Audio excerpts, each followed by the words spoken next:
What's about tonight, Tyler? Absolutely, Dave. Welcome to Climbing the Pocket Mondays, where we turn your Mondays purple. Tonight, we are going to be discussing the narrow victory for the Minnesota Vikings over the Carolina Panthers. We're going to talk about the state of this team moving into the gauntlet that is the next 5 games, what they need to focus on in the bye week, some discussion on the coaching, and we're also going to talk about our players of the week. So stay tuned, where this is Purple Monday.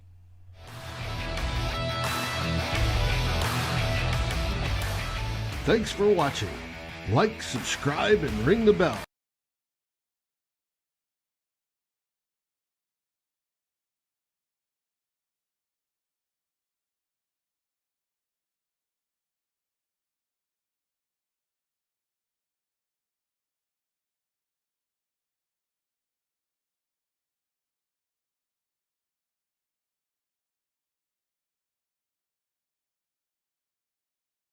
In a world where Mondays can be black but turn to purple, join Climbing the Pocket and Daily Norseman Productions as they present CTP Monday. Like unlucky.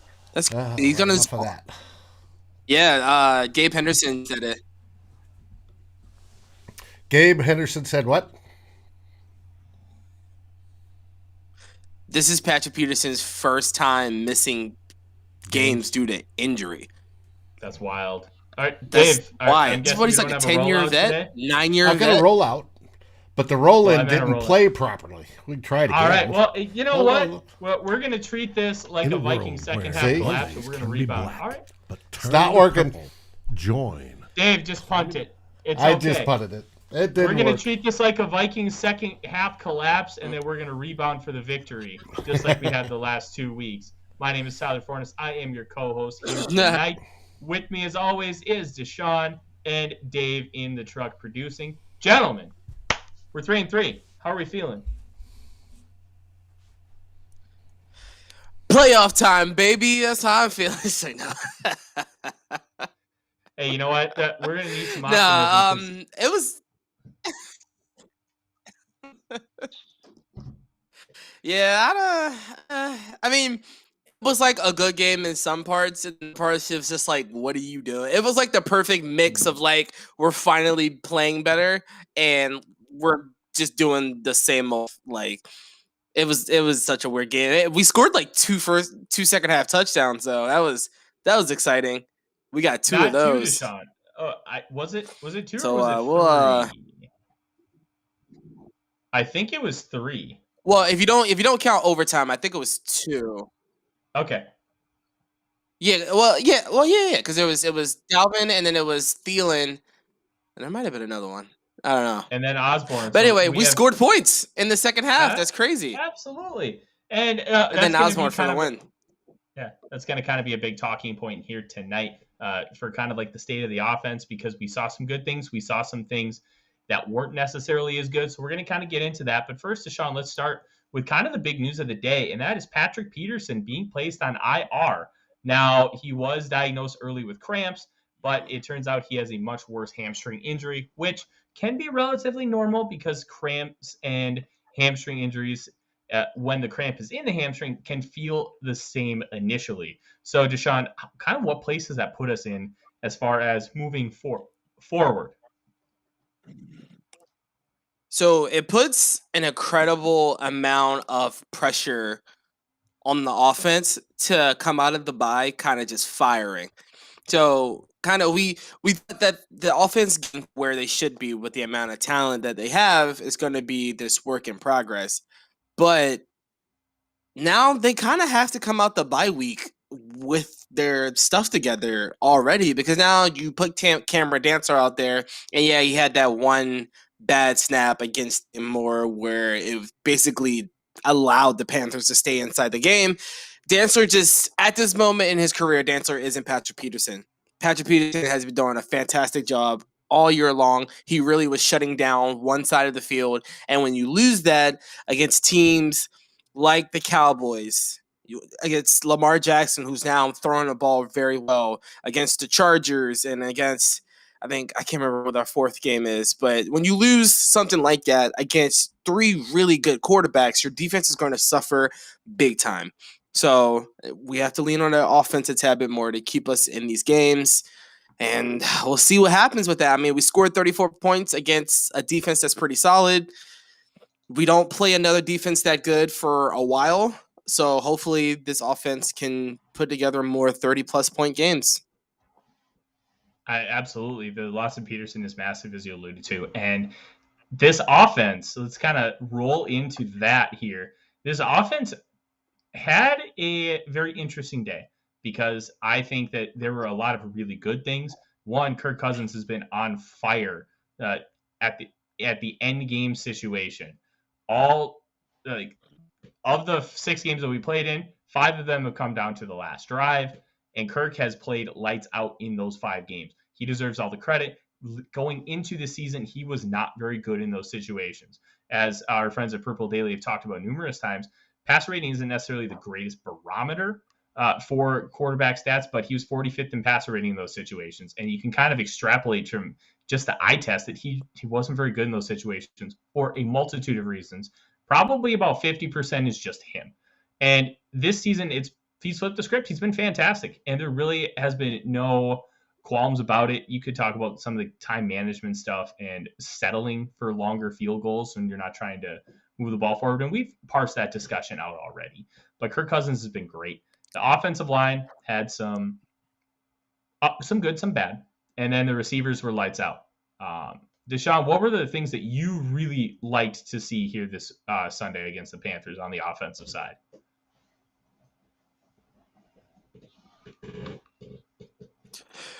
It seems like when things were clicking, they were all clicking. And we had some plays where the execution just wasn't there. I remember that tossback screen to Dalvin Cook. If Christian Darrisaw just pays attention, that play probably goes for 50 yards. Fantastic play call, was set up perfectly. Darrisaw just didn't execute it very well. We had like another big play that was called back for a hold.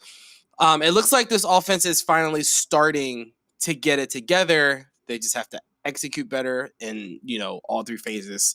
Offensive line played great. And the Panthers are a solid defensive line. They have 2 good edge rushers. They have a pretty okay interior, and we held up pretty good. So I think we tied their least amount of pressures in the season. I think they were averaging like almost 20, like 18, 19, 20 a game, and we held them to 8.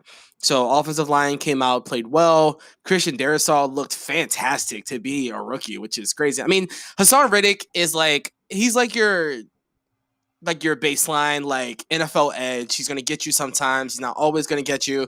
But for Darrisaw to almost shut him out completely, he had 1 sack, but Kirk Cousins decided to be Lamar Jackson for a play and break a tackle and run for like 16 yards. But for him to almost shut out a player like Hassan Reddick and to do so well against Brian Burns, it bodes super well for the future. The Vikings have had trouble getting interior players, but if you have those 2 tackles on the outside, we know how good Brian O'Neill is. If Christian Darrisaw can continue to get better, you are setting yourself up to have a pretty solid offensive line for the next 7-8 years. So that was probably the most exciting for me yesterday, was to just not hear his name. No penalties. Just he had that one play that we shared in the group chat where he just side on CJ Ham's run. So that was good. After waiting to see if he super exciting. I think that's another thing that's going to kind of propel this offense to hopefully be scoring 30 points a game, because that's where this offense should be. We are entirely too talented. With the emergence of KJ Wright, we've been saying it forever, with the wide receiver 3, with JJ playing out of his mind, with Thielen as good as he's ever been, and with Dalvin Cook just being Dalvin Cook. This offense needs to score 30 points a game. No ifs, ands, or buts about it. The offensive line is now playing well enough for them to do that, and I like to see it a couple games in a row.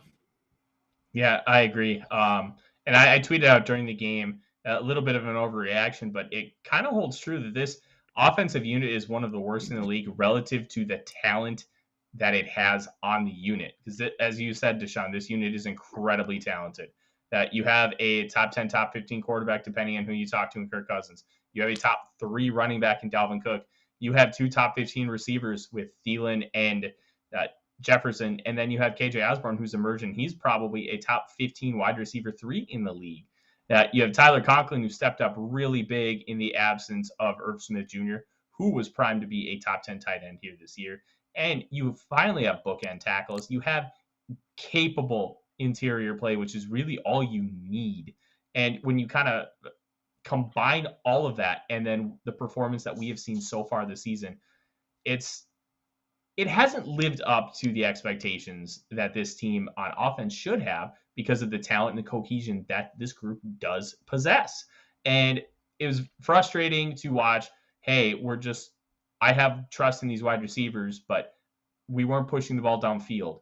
And so many times that, I will say they did push the ball more downfield this week, which was awesome to see. But then later on in the game, they kind of regressed back to the mean, and it was a little frustrating. Kirk has always had a tendency to not push the ball where it's not wide open. And we've seen that constantly. And we see him take the safe route, which is understandable. It's fine. But at some point with this talent and these players, you got to take those shots. And he took a few of them today. That KJ Osborn throw was absolutely beautiful. He was open. He was not wide open. And he laid a dime, and that ended up winning us the football game. We see that Kirk Cousins, the end of game Kirk Cousins, more consistently throughout the game. Look at that fantastic mock-up by Dave. That's such a good graphic. I like that. Oh, that's beautiful. If we see more of that from Kirk Cousins, this is a top 5 offense in the National Football League. They're going to live up and maybe even exceed expectations. But if you're not getting that consistently, what do you have? You have what you saw in the fourth quarter before the Panthers tied the game, that offense where it's conservative. We're going to hand the ball off. We're going to do a little dink and dunk. We're not going to try to win the football game. We're going to try to hold pat and then let the defense take over, where in 2021, you have to be more aggressive and you have to be willing to take those kind of shots. So whatever Kirk Cousins shows up, I think is going to be the direction of this offense moving forward. If it's conservative Kirk, we're in trouble. If it's Kirk Cousins, hey, I have something to prove. I have a chip on my shoulder and I'm going to whip the ball around. This team has a shot to make a playoff run. But that's the problem. We're not getting any kind of consistency from this group. And a lot of it has to do with Clint Kubiak. But they're showing signs of improvement. For me, that's promising. Yeah, and I said that this improving the offense is probably of all the things that we could fix with this team, improving the offense should be the most within our power to do, because the talent is already there. You just gotta get them open and get them playing. And we're seeing more so that Cousins is just giving Justin Jefferson a chance to make a play. We've seen it a few times, and I want to say maybe like 6, 7, 8 times in the last 2 weeks where Cousins is just throwing a deep ball to Justin Jefferson. I think he did it 4 times last game, and it was 1 third down. There was 1 third down throw where I was like, that's a terrible throw. Why would you throw it? And caught it anyway. So we're starting to see Kirk push it just a tad bit more, because he's starting to figure out that Justin Jefferson is just that good. So the defense that we are playing coming up are not fantastic. I was looking at it today. I can't remember the specific stats, but I might have tweeted it out. I might not have. But the Dallas Cowboys defense, you could work around that. I think they gave up almost 30 points to the Patriots. And Mac Jones is a more conservative Kirk Cousins, and they gave up 30 points to Mac Jones, almost 30 points to Mac Jones. We have the Ravens defense that kind of lacks talent. They beat up on the Chargers, man. So those guys can play, but they usually give up a ton of points and a ton of yards. And then I keep forgetting who that third game is. I can't remember if it's the Chargers or so we play Cowboys, Ravens. Who's that it's week 9 game or that week? Yeah, The Chargers have the worst run defense. Chargers have the worst run defense in the NFL. And I think the Packers are still deciding whether Jair Alexander is going to have season-ending shoulder surgery. So And even with Jair Alexander, that's Packers defense is still suspect. So we're playing 4 teams that we can put up 30 points on, and we probably should put up 30 points on. So this offense is going to have a chance. Definitely going to have a chance. And like you said, we only are going to go as far as Kirk Cousins can take us. Maybe except for the Chargers game where they're like the absolute worst front defense in the NFL. We might see Cook go for like 200, but we're only going to go as far as Kirk goes us. If we get conservative Cousins, we're going to lose because we are playing teams that do not go away easy. The Cowboys play all 4 quarters. They finish games. The Ravens play all 4 quarters plus more. And then the Chargers, the Chargers go for it on 4th down and get it like nobody I've ever seen, ever. And then you have Aaron Rodgers. So these offenses that we're facing, unfortunately, are teams that play from whistle to whistle, quarter to quarter. The defense is going to give up points. It's a given. It's the new NFL. You're playing 4 fantastic quarterbacks. Cousins has to go out there and be better than them. Or at the very least, keep up, and then you have a Danielle Hunter make a play at the end of the game. I think the one thing that really intrigues me about the Cowboys game, and we're going to really dive into that next week because we're not going to have anything really to talk about other than bye week stuff. The Cowboys defense is incredibly aggressive, and that's one of the reasons why they give up so many points. That's why they gave up that 75-yard touchdown to Kendrick Bourne at the end of that game on Sunday, because Trevon Diggs knew he had a safety over the top, so he tried undercutting the route. The man has 7 interceptions this year, so you give him a pass on that because he's been very successful, but it's just like Marcus Peters. You have to take the good with the bad. You're going to get some of those plays, but even if with him undercutting and missing, the safety was in absolutely atrocious position. If he's in a standard position, it's a 20, 25-yard gain. Okay, no harm, no foul. We'll get him next play. And then you have Randy Gregory, who's been a revolution on the edge, finally clean, staying on the field, not suspended, and he's figured out how to be an elite pass rusher like everybody thought he could be coming out of Nebraska. And then Osa Odigizua, somebody that we talked about on this show leading up to the draft. He was a very good player. I thought the Vikings would want to take a look at him in round 4 because of his length, his athleticism, his overall size. Thought he could be a great 3-tech. Well, the Cowboys took him, and he's been a great 3-tech, 5-tech for them. And as a 3rd-round pick, looks to be, with early returns, the steal of the draft for the Dallas Cowboys. But because they play that all-in, all-out aggressive style, you can beat it, but you also have to be careful, and you have to be really pinpoint accurate to make sure that you don't have Trevon Diggs undercutting a route and taking it to the house, because he did that against Mac Jones. Yeah, Mac Jones is one of the safer QBs in the league. And so, yeah, and I think what it is for the Dallas Cowboys is they don't have – they have those players, but they don't really have the talent to hold teams if they were to play regularly. So they play this aggressive style. And I like it. Don't get me wrong. Like, Trevon Diggs, he's so excited. Like, I don't even mind that he, like, gives up the most yards in the league for a cornerback. It's whatever. I don't care. This man has 7 interceptions and 14 points. Who cares?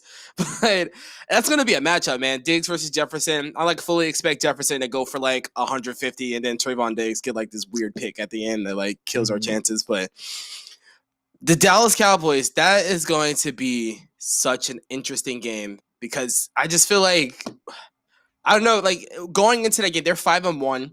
We've been struggling. It feels like we should have no chance to win this game, but we don't match up terribly to them. Now, I don't know, something that might be a thing to watch is Michael Gallup went out the first week of the season. He's a very good wide receiver 3 for that team.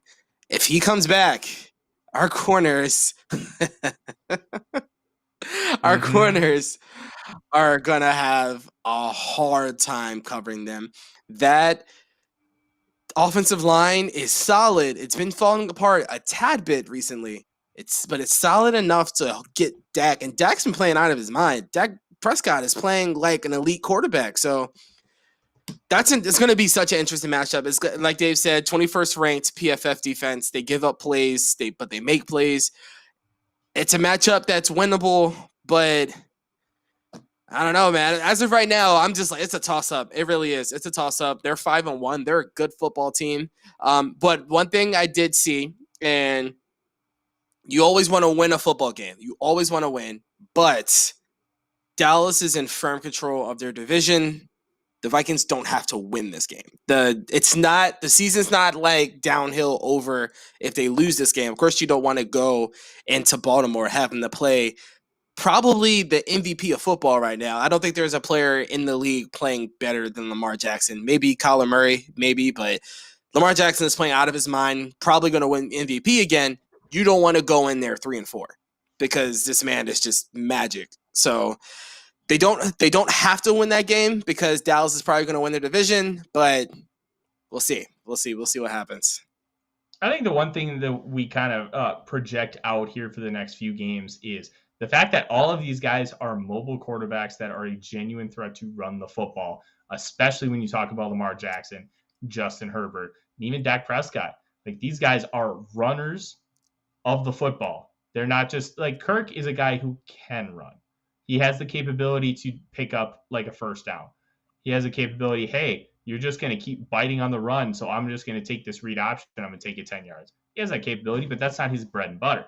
Lamar's bread and butter is running the football and slinging it downfield. Justin Herbert at Oregon, and he's done a little bit of this in the NFL, but he's been much more of a passer. Read option and being able to capitalize off of that. Dak Prescott, the same thing. So when you have these guys who are great out of structure, who are capable runners, like, this is what Mike Zimmer thrives against. He is really good at keeping people corralled in the pocket, playing contain, getting the pass rush, and just trusting his guys in coverage. There's a reason why Aaron Rodgers, I believe, has a losing record against Mike Zimmer. It's because of stuff like that. He's able to contain great quarterbacks. And I'm really intrigued to see how Zimmer matches up against these guys. We did not face Lamar Jackson the last time we played this Ravens team in 2017. It was Joe Flacco, and it was, quite frankly, a domination. And we're going to face a run-oriented offense, gap power, and they're just going to bully you up front, and Lamar's going to pick you apart down the field. That's going to be a very, very interesting matchup for how Zimmer wants to play him. Are you going to just try and take away the run and tell Lamar you got to beat you through the air? Or are you just going to kind of take a balanced approach and we're going to try and play both and just man on man who best wins? Like, that I agree with you, Sean. I think that's more of a pivotal game because if you don't beat Lamar, regardless of what happens against Dallas, like, yeah, that's going to be really tough because you're going to go into LA and you're going to face Justin Herbert, who, in my opinion, is the MVP of the NFL. Because without Justin Herbert, that team's like 1-5. Like, the defense is playing awful. You talked about them being the worst rush defense in the league. They are not scheming for success. They are just kind of having Justin Herbert bail them out constantly. So if you stop Herbert, you stop that team easily. But it's also easier said than done. Got Cleveland's defense lost 47 points to the Chargers just 2 weeks ago. And this set of games is going to be really interesting. It's going to tell us what team this is. Are we contenders? Are we pretenders? And I think we're going to know real quick what the answer is. Yeah, real fast. There's going to be the thing about the first 3 games, there was a lot left up to interpretation because of how it went. The Bengals are 4-2 now, so I guess I got to take back my take that they suck, unfortunately. And then the Cardinals. It's okay. So then the Cardinals, we lost to by 3 points, and then like the Browns, we lost to by 7 points, and all those teams look like they're going to be in the playoffs. So there was kind of a little bit left up to interpretation whether this is like this team sucks or they just like right there and they just need a little bit more to get over the hump. There will be nothing left up to interpretation after this next 4 games. We will know for sure. Like, we will have a definitive answer of what this team is. Unfortunately, you won't have Patrick Peterson, who is arguably behind like Kendricks and Hunter. He's arguably your best defensive player. You won't have him. That sucks. You have a promising young corner. He has to step up. You gotta go out there and play the game. So we'll see what happens. I think in best case scenario is you come out of this 2-2. You want to beat so it's Dallas, Ravens, Chargers, Packers. You want to beat the Packers, of course. And then maybe you want to try to steal one from the Chargers.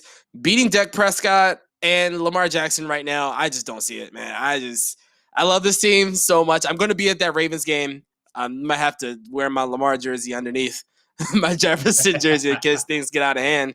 But I don't see it, man. There's no defense in the NFL that can contain Lamar Jackson. I mean, every time the Ravens are in a close game, it's because Lamar Jackson is not playing his best. It's because he's either fumbling the ball away, which he has a ton of this season for some reason. He has like 8 or 9 fumbles already this season.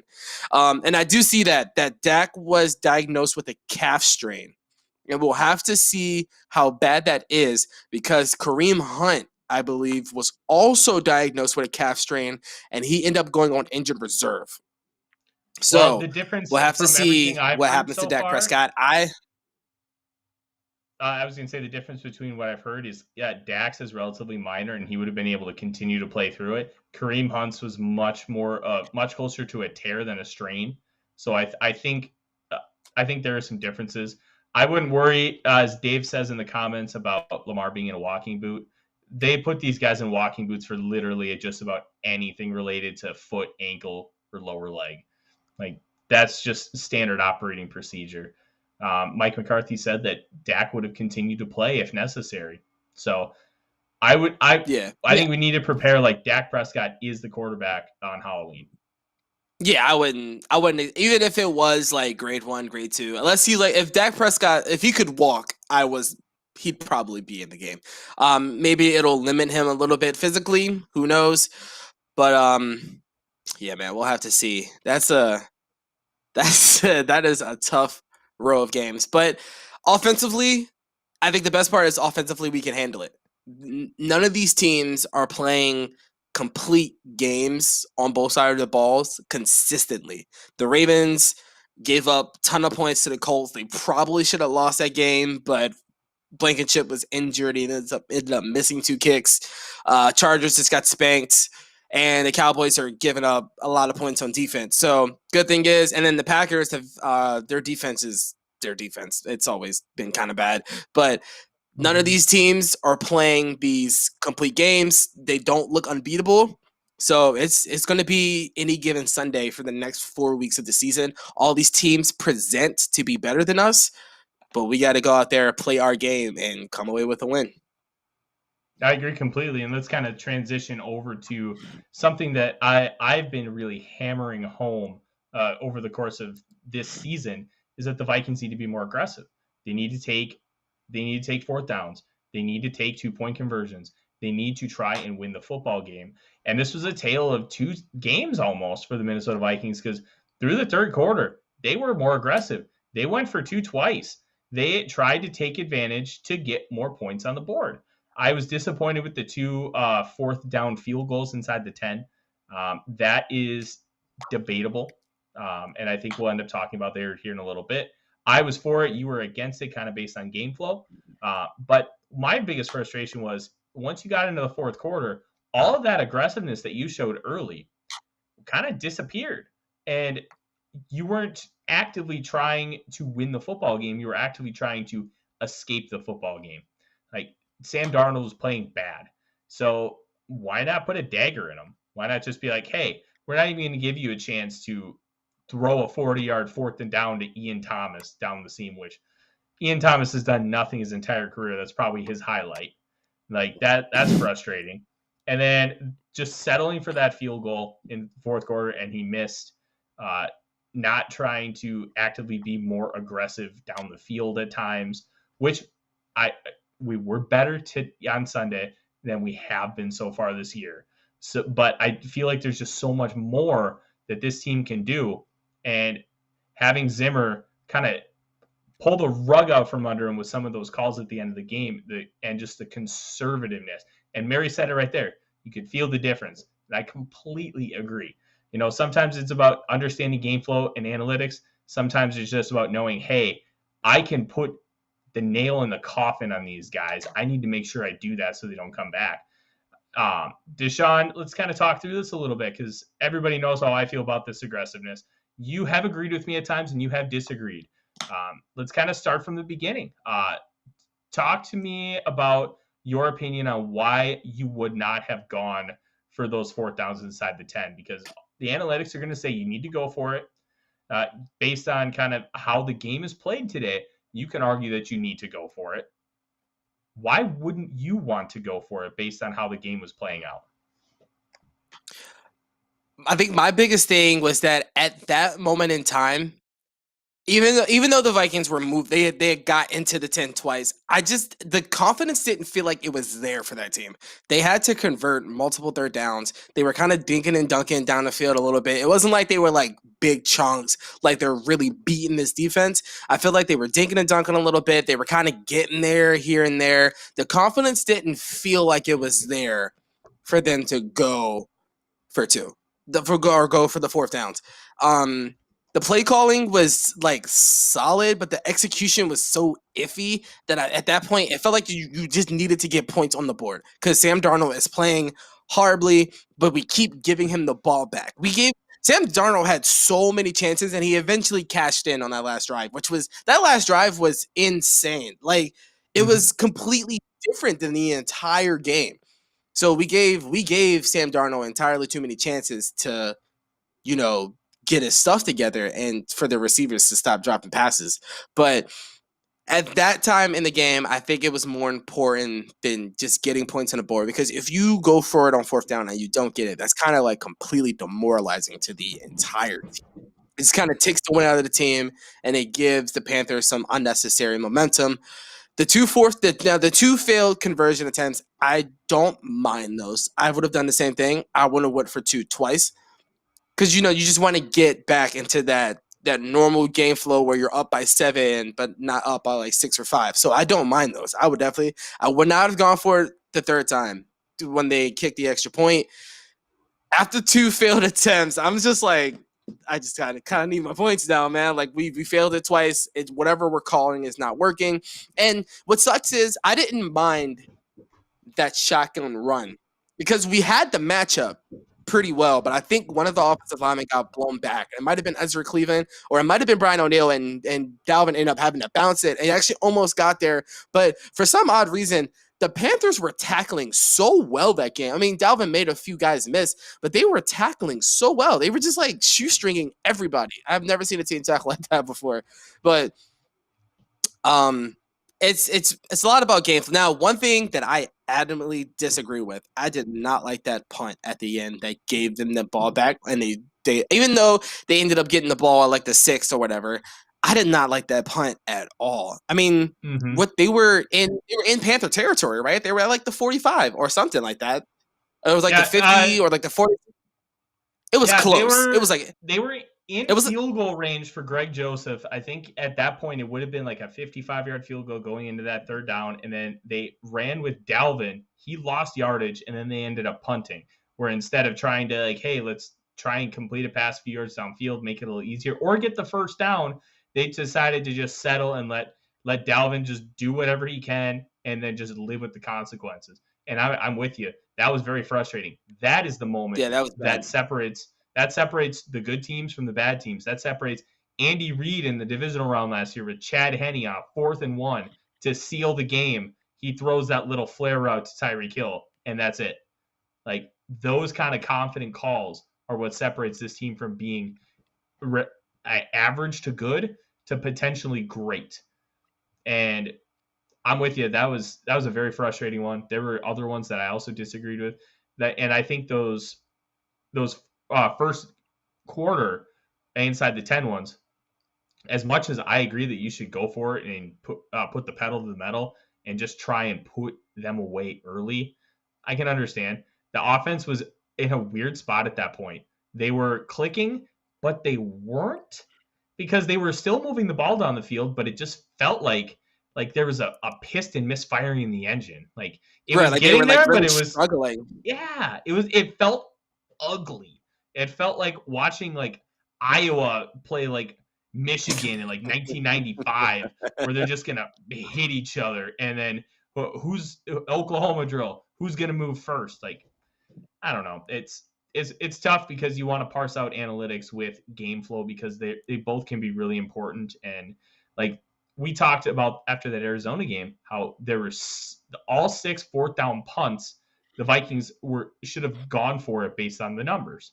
Well, 3 of them were like toss ups, and you probably punt on all 3 of those because they're like inside the 10, inside the 25, games tied. Like those make sense. But then it's the ones where it's like, hey, we can really put a number on these guys. Let's twist the knife. We don't do that. And I think that's my biggest frustration. And you agreed with the punt at the end of the game. Like, twist the knife. You have it in there. They're dead to rights. Finish it.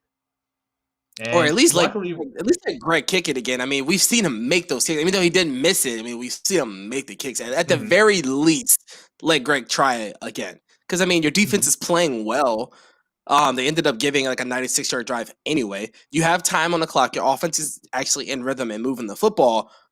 I mean, if you kick and you miss, worst comes to worst, you get the ball back, and Kirk Cousins has been clutch, and you go win the game. I mean, you get the ball in your hands, in control of the game if things actually do end up going wrong. So I do think that punt was a little too safe. And we end up paying for it with Patrick Peterson getting injured on like the 3rd or 4th play of that drive, and we end up giving the touchdown. But I think I saw Phil Mackey tweeted, like, if you're trusting your defense, I mean, try something and then put them out there to bail you out. And but yeah, we'll have to see. But one thing I will say is that Mike Zimmer is progressively getting better with those, and he's progressing through the season, and he's taking in the account of what's happened games before, and kind of we're seeing him try to get a little bit more aggressive, or maybe a little bit more analytical, and we'll see. But I think he would want to have that punt back too, just because of what happened afterwards. Now, I want to pose this question to you because it was mentioned by our own Drew Mahowald, who is the co-host of the Unbelievable podcast on the Daily Norseman and Climbing the Pocket Network. He said that he was very confused by Mike Zimmer and these aggressive play calls because it doesn't seem like there's any kind of trend. It just seems like he is using his gut 100%. And I think there's some truth to that. Like, is he actually learning from the analytics, or is he just understanding that, hey, analytics guys just say go for it, and then using his gut to just make that call on a play-by-play basis? Yeah, Mike Zimmer is a gut guy, 100%. Mike Zimmer is 1,000% a gut guy. Mike Zimmer doesn't look at computers and say that whole like the Cowboys Twitter account. Mike Zimmer probably has them blocked. Like there is no way he's looking at computers. He's probably just sitting there talking on a sign like, "Hey man, should we go for this?" And everybody's just kind of like chiming in like, "Yeah, man, sure, why not?" So like, they do something. At least they kind of in situation make sense. At least we're not getting like these weird like 4th down that he's going for it, or kicking these like odd field goals from like 60 yards or something like that. They make some sort of sense, but they're like super inconsistent. And they do seem like they're more tailored to game flow and how things are going. So like if the offense is not playing well, or it's not playing as good as it should be, you can like 100% guarantee Mike Zimmer is not going to go for it. But if they're firing and if there's some momentum, it seems like Mike Zimmer is a big momentum guy. It's more like if things seem to be going well for one side of the football, he'll give that side of the football a little bit more leeway to do things. So it looked like yesterday when the defense was controlling the game, he set them up to succeed. Unfortunately, they did not succeed, and the offense ended up winning the game. But it seems like he's like really big on like momentum and how the game is going on when he's making his decisions. No, I think you're 100% right. I think he is kind of in that way. And it's very frustrating because you don't want your coach to be going straight off gut feel. Like, hey, maybe you have a gut feel like, you know what? My team is just crushing it. I know they can get this. Let's go get it. But I feel like then one of the reasons why I always talk about process is because if you utilize great process, you're going to end up getting great results. Are you going to hit every time? Absolutely not. One of the every team has thresholds with draft prospects that kind of correlate it to something a little different. And with those thresholds, you're trying to get a prototype. The Vikings are trying to find the next Danielle Hunter. They're trying to find a guy with high upside traits that you can get at a value spot. And they took that shot with Janarius Robinson. So we're going to see how he progresses over the next couple of years because he's on IR for the season, so we won't get to see him. But you have those thresholds because, hey, I know this works. I just need to find it again. And they're still trying to replicate what they had with Danielle Hunter. Well, when you utilize that process, you're going to get great results. It's not going to hit every single time, but it's going to work. So 4th and short, you believe your team is going to take care of it. Once you get past a certain point in the field, let's call it your own 40. All right, your own 40 and on. You trust your defense, trust your offense to go take care of it, and then they got stopped. Well, your defense you can fall back on and be like, hey, I know they're going to help bail me out. I wish he had some kind of consistency with that. And it doesn't even have to be analytically based. It can just be like, I know I can trust my team. And you feel like a football guy like Mike Zimmer, because he's like the footballest of football-y guys. Like he is a Bill Parcells protege. That's a football guy right there. You think a football guy would embrace analytics because it basically tells you how to be a better football guy. Like, hey, these numbers back up what you're doing. Like it feels weird that analytics I don't know if you're so like you're not going to get Mike Zimmer to listen to a bunch of computer nerds, man. It's just not going to happen. This is the first time you mention anything about numbers. It seems like I don't want to hear enough about that. No, you're probably right. He analytics hates PFF. It's the funniest thing ever. Does he Mike hate Zimmer, PFF man. more than does he hate PFF more than Chris Thomason though? Man, that's a tie. That's a tough one. Nah, Yeah. I think Chris is. Nah, I don't think so, man. Chris has a special place in Mike Zimmer's heart, man. I really hope that once Zimmer is no longer the coach of this team for whatever reason, he calls Chris Thomason, flies him out to the ranch, and then they sit and have a couple glasses of red wine, and he just unleashes a tirade in the middle of a discussion.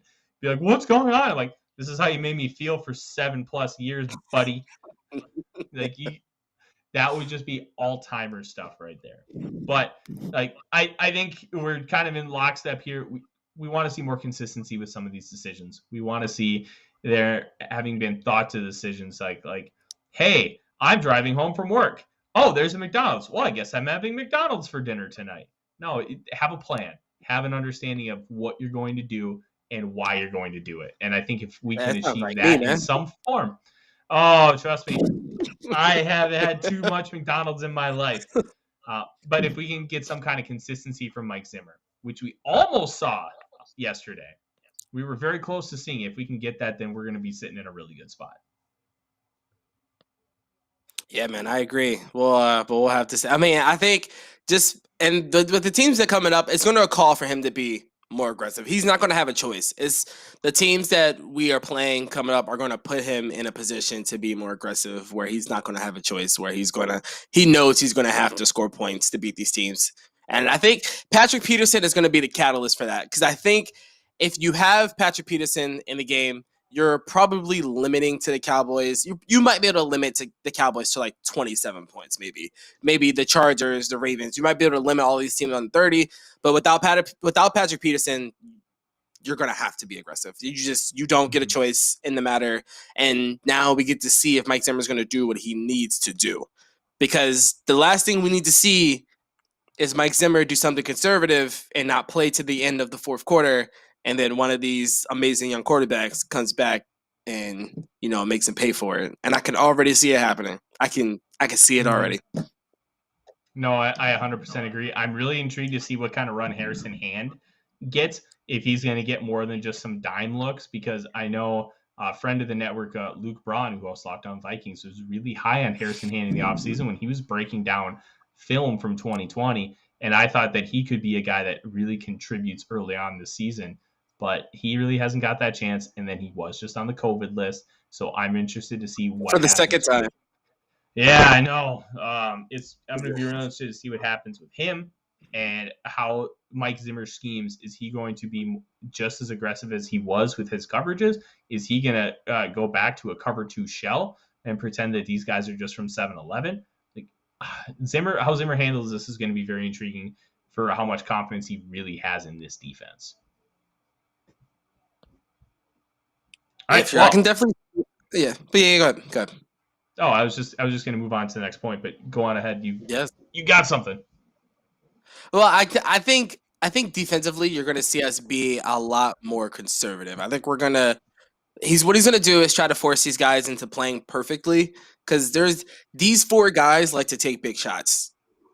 Except for Rodgers. Rodgers is probably one of the only quarterbacks that will take what you give him and just destroy you all game with it. Lamar, especially Herbert. Herbert has this massive arm. He loves to use it.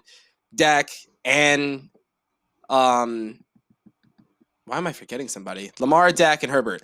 Those guys like to take chances.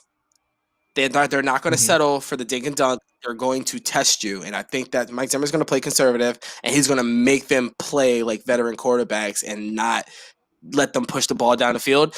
That's what I would imagine he would do. Try to make them one-dimensional. You're getting Michael Pierce back. You're facing 4 teams that actually have solid run games. I mean, the Chargers have Austin Eckler. They don't really use him like a regular running back, but 4 teams that have pretty solid run games. You're getting Michael Pierce back, so that's big. Anthony Barr has been solid. I think he's going to really play this 7-11 cover 2 shell, cover 4 a little bit, and force the quarterbacks to take underneath, let his linebackers play, does not get beat deep. And I think that definitely Cam and Dantzler getting beat by DJ Moore is going to put a scar on Mike Zimmer, and he's going to play super conservative coming out of bye on defense. I'm with you. I think he's going to play more conservative, and I'm really intrigued to see if he goes straight cover 2 or not. But we're getting low on time, Deshaun. What I want to do right now is I want to kind of hit on some points that we really want to see improvement in the bye week, and I'll start with you. What do you really want to see coming out of the bye week from this team? I think the number one thing, well, outside of offensive consistency, because we talked about that all show, we have to find another edge rusher. We are running Everson Griffin into the ground. He's played almost either over or almost 150 snaps in the last 3 weeks, which is way over what they wanted. I think they wanted him at about 90 in a 3-week span. So he's about, 60, 70 snaps over. So he's playing, and the thing is, he's playing good. He's playing so much better than the next guy. It's almost impossible to not put him out there. But they've given DJ Wonnum chances. I think DJ Wonnum has close to almost 300 snaps on the season, probably 230 or something like that. And he has a 1.2% pass rush win rate and 2 stops. Stephen Weatherly is not getting many snaps, probably for obvious reasons. I think we have to just see what we have in Patrick Jones. Obviously, those guys know more than we do. They see him in practice. They just need to get someone else going, because they just cannot continue to rely on Hunter and Griffin. Now, we've seen Armon Watts come on as of late. 6 pressures and a sack, and I think 4 or 5 stops in his last 2 games. He's been playing extremely well. Dalvin Tomlinson has come on as of late as a pass rusher. James Lynch is doing okay as a run stuffer, and it might be time to try to unleash Sheldon Richardson a little bit. He did pretty well against the Panthers. Maybe put him on the edge, or maybe try to get him in more pass rush heavy situations. Mike Zimmer has done a fantastic job, probably the best in the league by far this year with manufacturing pressures from blitzes. It's been absolutely beautiful. The work he's done with these blitzes is it's insane. I haven't seen it before. So he'll have to continue to do that. But at some point in time, you just need your players to win. And we're missing just one guy, which is unfortunate that you're literally just missing that one guy. One more guy that averages 3 to 4 pressures a game that just makes the quarterback uncomfortable. I did think about maybe if they would be willing to make a move at a deadline, but I think with the whole Chris Herndon thing, I doubt it. A name that kind of popped up in my head was Josh Allen from the Jaguars, but because he's the Jaguars are the Jaguars, and he's 16th in the league in pressures. He has a new contract coming up relatively soon, But who knows? But that is going to be my main thing, is finding another pass rusher to take a little bit of pressure off of Everson Griffin, because we don't want to see him burnt out by week 9. Mm-hmm. I think it'd be interesting to see Sheldon Richardson start at that 5 technique spot opposite to Neil Hunter, and just let him be your first and second down guy, and you can maneuver him inside for third downs, because he's a very athletic guy for 3 technique, and he can set the edge. Just let him set the edge, just plow right into the tackle and try and figure out pass rush there. I mean, Zimmer has already used him on the outside on occasion. Why not make it permanent while you figure out what you have with these guys? Because I think you're right. Like, we don't see Patrick Jones in practice. I think you need to at least try and rotate him in. Like, he was considered pro ready. He was a guy that could come in and be a rotational pass rusher right away without a whole lot of training, without a whole lot of development. So the fact that he's not playing, it really is a surprise to me. And it kind of speaks volumes either of Zimmer being conservative with rookies, which he's tended to do, leaned more on the, hey, I don't want to ruin him side than, hey, we're going to get him experience on the fly side. But with the lack of success there, I'm really surprised they haven't at least given him a decent look.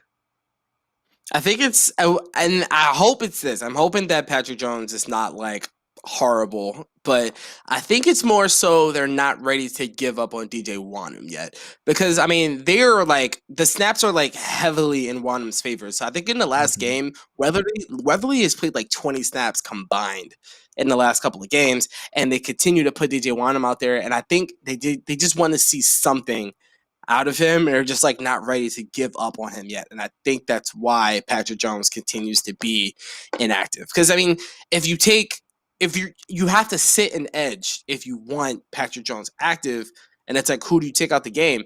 I mean, for us, it's obvious that you know, I mean, Weatherly or Wonnum, you got to sit one of those two guys. I mean, Wonnum is not putting up numbers, and then Weatherly's not really getting the chance to do anything. But I think what they're afraid of is just starting this guy out there with no experience and then having to play him more than what you want to. But I mean, when you're not getting anything out of Wonnum and Weatherly, are you really risking anything at that point? But I'm hoping that's what it is that they're just still trying to see DJ do something. He did something against the Lions, but then again, it's the Lions, and they were missing like their entire offensive line. So yeah, he's like, DJ has what, like 4 times the snaps almost. So it's like, you gotta at some point, the DJ experiment has to be over. You're 6 weeks into the season. He's not. I think you're 6 weeks into the season, and he has like 7 pressures. So, yeah. And most of them, I think, like only like 2 or 3 of them were not manufactured. So, at some point, you have to give up and start to look for something that's going to make the team better. I agree. And speaking of making the team better, one thing I want to see is improvement from the interior. We saw it felt like a revolution having a really good interior line for the first few weeks. And then the game against the Browns happened, and we kind of regressed back to the mean. Oli Udoh had a really rough game yesterday. Garrett Bradbury continues to get forklifted. Guy was a pro-ready center, and he keeps getting forklifted in his 3rd year. Like, I want to see improvement out of those guys. I think Ezra Cleveland's been mostly fine. I haven't had really many issues with Ezra Cleveland in comparison to the other two. And I think he's going to keep getting better considering he's back on the left side. But if you have Bradbury or Udoh continue to struggle, I think you need to really consider Mason Cole and Wyatt Davis. If you traded a 6th rounder for Cole, you have Wyatt Davis, who you drafted in the 3rd round, to be your starter. If these guys continue to struggle, I think you have to consider making the switch at one or both spots. And we need to see improvement from the interior, because I think the more improvement you have in the offensive line, the more willingness we're going to see from Kirk Cousins to be pushing the ball down the field, taking those deep shots, and not necessarily checking down. If we have better protection, he's going to have more confidence, because Kirk Cousins is a very confident kind of player. When he's feeling confident, he is as good as it gets. But when he's not, it's evident, and it shows up on the field. So I'm very, very bullish on the fact that I need to see improvement from the interior line, because we have our bookend tackles. We have them. I was very high on Darisaw coming out. He, in one game against Hassan Reddick and Brian Burns, We heard Brian Burns' name once, and that was on that last drive where Kirk Cousins evaded him and ran for a first down. That was the only time we heard Burns' name all game. And that's a testament to Brian O'Neill and Christian Darrisaw. But we have to keep shoring up that interior. And if they're not performing, got to replace them. So they're not. So I think they're not playing bad enough. Now, Ali Udo, those penalties, man, those penalties are killer, and they have to. You have to do away with those. He's holding entirely too much. I think he's getting out of position a lot. Is what we're seeing that. But as far as like pass blocking goes, Bradbury's playing pretty well. He's giving up an average of 2 pressures a game over the last 3 or 4, I think. I think during the Browns debacle, he only gave up like a pressure or 2. I think since I'm trying to think off the top of my head, since week 2, where he had kind of like a really bad game, it was week one where he had a really, really bad game. He's only given up like 2 or 1 a game since then. So Bradbury is actually playing pretty consistently. Udo is the one that's been kind of up and down. He had a really bad game against the Browns. I know you have Wyatt Davis like in the wing and waiting, but as of right now, your offensive line just went out there and I don't want to say manhandled, because Dalvin Cook like very quietly went for 140 Sunday. You obviously you were having some success, and then CJ Ham had that 30-yard run. So obviously you were having some kind of success running the football. That was a pretty. Outside of the holding penalties, that was a pretty good performance by the offensive line. So as of right now, I think they're going to look to build on that. But I do agree with you that the leash should be short, and I don't want them to like the offensive line. The team gets a tendency to get like attached to guys or feel like they owe them something, and we saw that where Dozier, where they let him start the entire season, where they had Udo waiting and like ready to play. You have Wyatt Davis, you have Mason Cole. If you feel like those guys can be better, like get them into lineup. It can also be a cohesion thing, and I also, when it comes to adjusting things at the line, Bradbury is not very good at that. He doesn't do a great job of it. He's very iffy. It's very like 50-50 with him. Like if he sees something, he won't always adjust it, and that's something that you need from him. I think you're more so looking for cohesion than all guys being really good, and they're getting to the point where they're getting that complete cohesion. Because in the run game, Udo and O'Neill are great.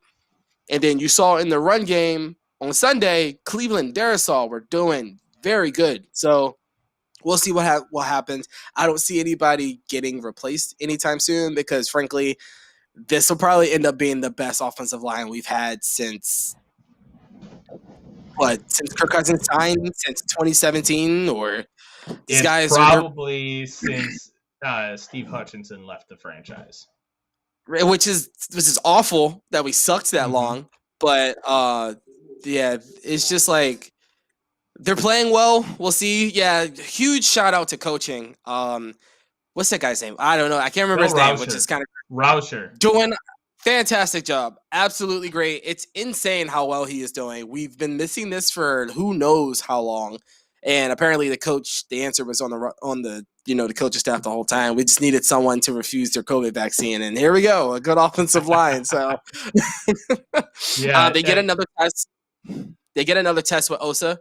Has 19 pressures in 6 or 7 games, which is difficult for a rookie. He's a rookie.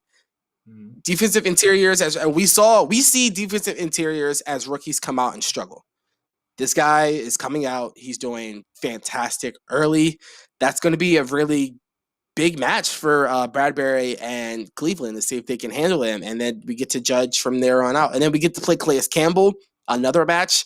We get to play Linval Joseph, Clinty Clark. So we'll definitely be able to see progression for these guys in the next upcoming 4 game, which is good. I feel like this entire team as a whole is going to get tested at all 3 phases, and we'll really get to see if guys are playing or not. Yeah, the cohesion element I think is a very good point. But as we're winding down here, we still got to get our players of the game. And then we got to talk about the great shows coming up here this week during the bye week on Climbing the Pocket and the Daily Norseman. Deshaun, who's your player of the week this week? It's an obvious one, man. Christian Darrisaw came out, showed out. It's just after weeks and weeks and multiple montages and meme compilations and that Benny music that Luke Bryan loves to use. He loves the Benny Hill music. We just saw Hill get put on his butt week after week after week. I forgot that you were allowed to have strength as a left tackle, and we just saw Darrisaw stonewalling people. Guys were coming at him, and he wasn't even moving. And I didn't realize he was that strong. He doesn't look that big on camera, but this man is massive. Like, I didn't realize how big he was. Like, he made guys look small. He made Riddick and Burns look small. And he did a fantastic job, and I hope he can really continue to do well. And I think the most important thing is that it wasn't just in one phase. He did well in both. He did run blocking well. He did pass blocking well in his first career start. I just can't think of a better way. I mean, like, that's almost like Rashawn Slater-ish, because like Slater came out and was fantastic right away, and Darrisaw almost kind of did the same thing. I mean, Burns and Riddick, these are not slouches. These are guys who get 8, 9, 10 sacks a year, and he held them to one pressure combined. So, hey man, Darrisaw, fantastic performance. I don't think any Vikings fan can ask for anything more. It's exactly what we wanted. It was great. It was fantastic. Mm-hmm. Darrisaw was fantastic. And you're right. There really is nothing else you can say about him other than keep your eyes forward and don't have a mental lapse on his screen. That was about the only negative. You got beat by Brian. You got beat by Brian Burns once. There's no shame in getting beat by Brian Burns. So my player of the game is. Yeah, I kind of debated between a few guys, and I'm going to give my player of the game to Adam Thielen. And Thielen, after not really having a great week last week, only seeing 3 official targets, with one of them coming from or being called back because of penalty, he showed out. He got himself open. He got himself in space. He caught that really nice touchdown that was a little reminiscent of at least for me, the touchdown he had week 2 against the Packers, the tie. Just tight window. The pylon, tight window.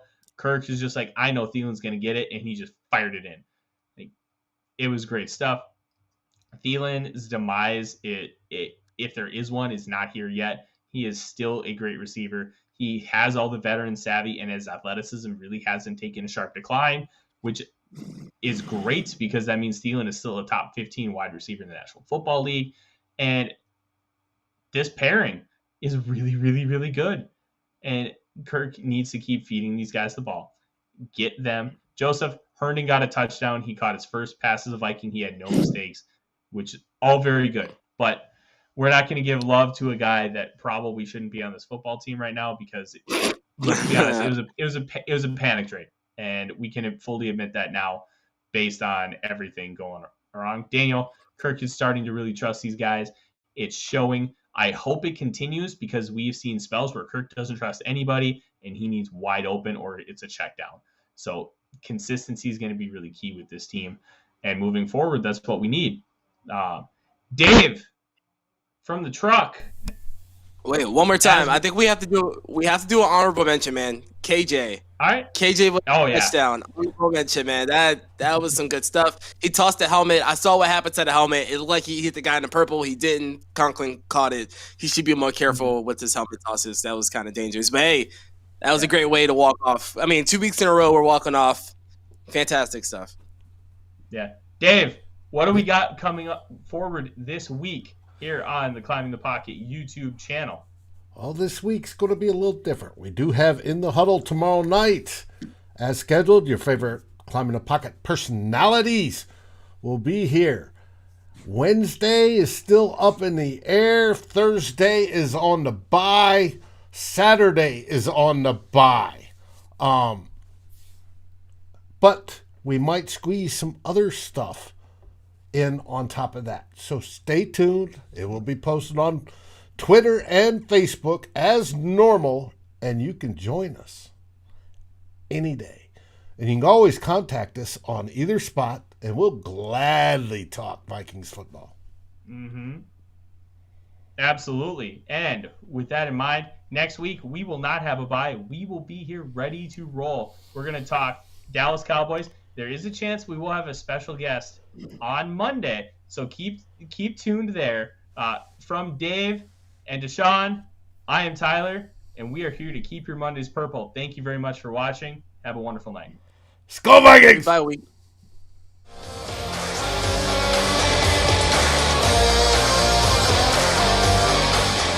Thanks for watching. Like, subscribe, and ring the bell. And if you're listening on your favorite aggregator, make sure you rate us. And always feel free to join the conversation here at Climbing the Pocket.